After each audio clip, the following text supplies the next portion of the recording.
શિક્ષાપત્ર શ્રી હરિરાયજી મહાપ્રભુજી કૃત 41 છે. એમાં આજે 35મું શિક્ષાપત્ર જે છે એમાં છેલ્લા 2 શ્લોક બાકી છે, જે 12 અને 13 એ આજે આવશે. સાથે 35મું વિરામ પામશે, પછી 36મું આવશે ને પછી જેનો સૌથી વિશેષ મહિમા છે, દીનતા સાધન સિદ્ધ કરવા માટે જે હરિરાયજીએ એટલી કૃપા વિચારી છે, જે આચાર્ય કુલ બાળકો માટે, પણ આચાર્ય કુલ બાળકોની દ્રષ્ટિ નથી, તો વૈષ્ણવો લાભ લઈશું આપણે. એ આવશે 37મું, હજી વાર લાગશે 36માં પછી. શિક્ષાપત્ર 35માં 12મો શ્લોક છે.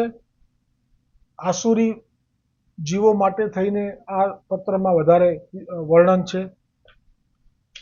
એ શ્લોક વાંચી લેવો.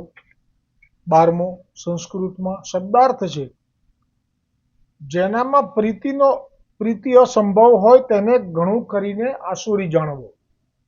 ગઈકાલે જે આખું મેં દ્રષ્ટાંત પણ એટલે જ મૂક્યું હતું કે પ્રીતિ વગરનો હોય એ કેવો હોય. એમાં 2 બતાવ્યા ઉદાહરણ.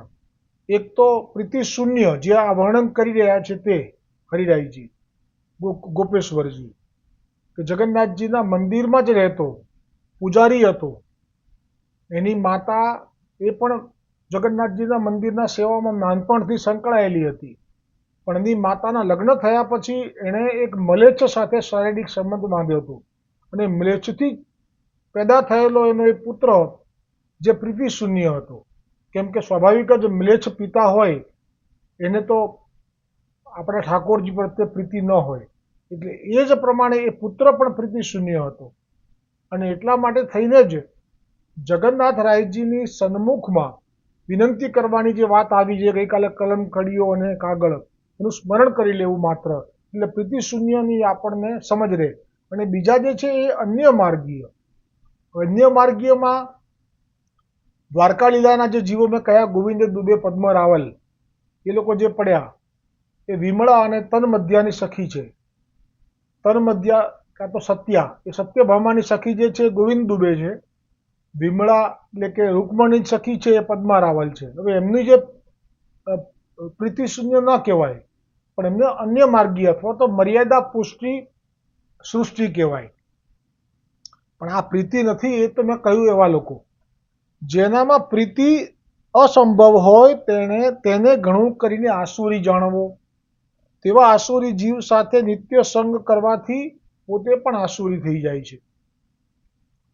વિવેચન કરતા કહે છે, ઉપર જણાવ્યા તેવા મહાદૃષ્ટ પ્રીતિશૂન્ય આસુરી જીવમાં પ્રીતિની સંભાવના નથી. એટલે એ લોકોને ક્યારે પણ ભગવાન શ્રી કૃષ્ણની લીલા કથા સ્વરૂપ ધામ રૂપમાં આસક્તિ થવાની નથી. તેથી તેવાનો સંગ ત્યજવો.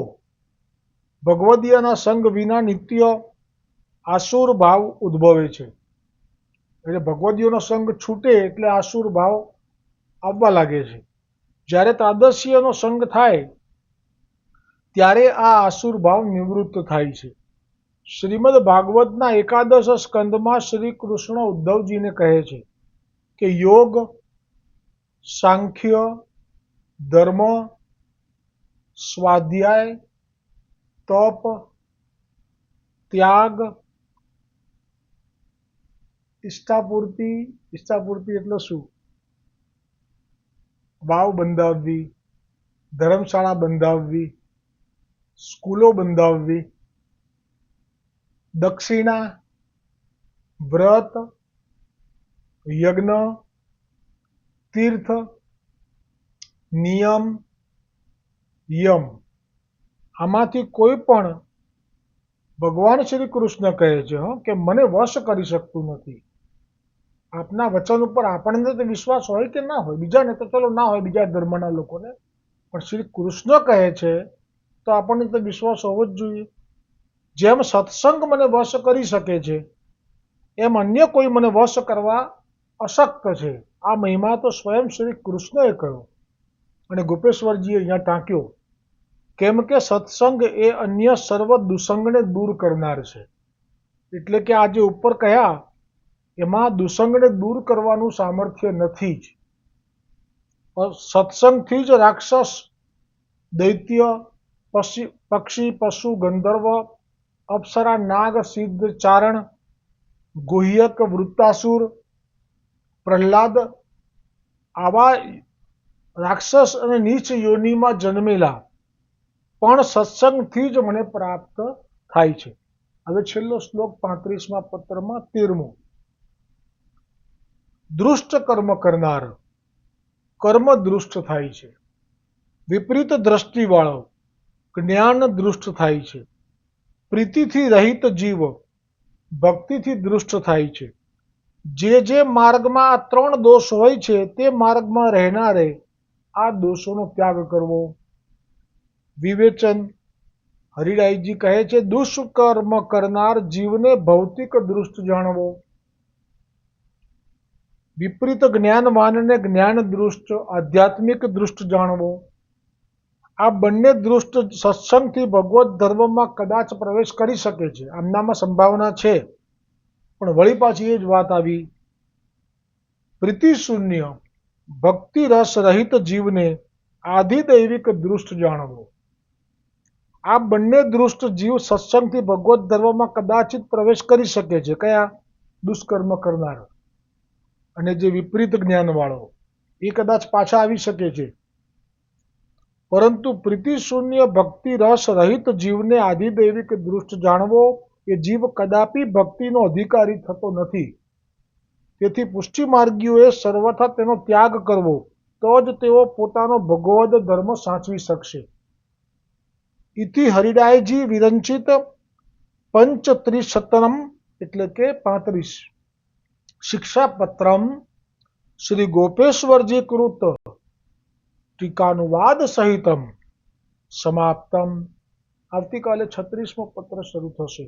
બોલો શ્રી હરિરાયજી મહાપ્રભુજી કી જય હો. આ પત્રો હરિરાયજીએ કોના માટે લખ્યા હતા? શ્રી ગોપેશ્વરજી પ્રભુ માટે. શ્રી ગોપેશ્વરજી પ્રભુજી કી જય હો. શ્રી ગોપેશ્વરજી પ્રભુએ આ શિક્ષાપત્રનો શબ્દાર્થ અને વિવેચન કેમ પ્રગટ કર્યા હતા? સમસ્ત વલ્લભકુલ પરિવારને જ્યારે પણ સમાધાનની કોઈ પણ ઈચ્છા થાય તો આમાં સર્વ સમાધાન સમાયેલા જાણીને ગોપેશ્વરજી પ્રભુએ જે હરિરાયજી કૃત શિક્ષાપત્ર છે તેના શ્લોકના શબ્દાર્થ વિવેચન શ્રમ લઈને પ્રગટ કર્યા છે. તેથી જ તે શિક્ષાપત્ર બડે શિક્ષાપત્ર તરીકે વિખ્યાત થયું છે. અને તેથી જ સમસ્ત વલ્લભકુલ પરિવાર કી જય હો.